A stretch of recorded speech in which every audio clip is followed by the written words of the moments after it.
Hey guys, it's Mother's Day week, and we're just talking about what it's like to be a mom and how do we follow Jesus as parents, and what does it look like to have children, and what a gift and a challenge that really is. And I'm in Psalm 127. I want to read verses 3 through 5. It says this: "Children are a heritage from the Lord, offspring a reward from Him.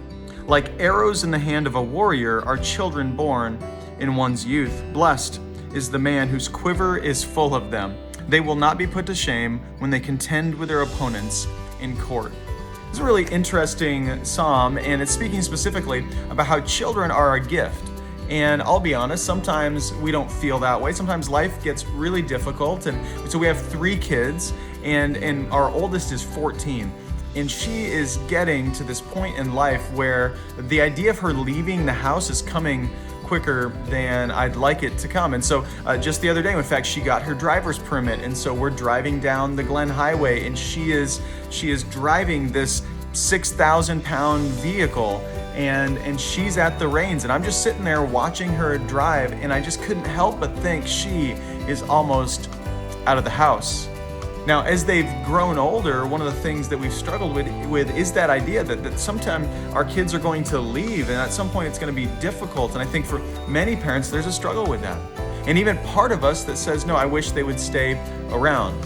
It's funny, then there's others of you that are like, I wish they would go, right? They're 23 and living in the basement. It's time to move out. That just happens, right? There's a tension in our hearts, this feeling of like, I want to hold on to them forever, and yet I know it's my job to send them out. And this idea of arrows, he's speaking about how children they're like arrows in a quiver. If you're a bow hunter, you've done some bow shooting, you know that when you go out to the field, you've got a bow and you've got a bunch of arrows, and each arrow is actually, it represents potential, right? If you're out hunting, each arrow represents the potential of taking some sort of game, right?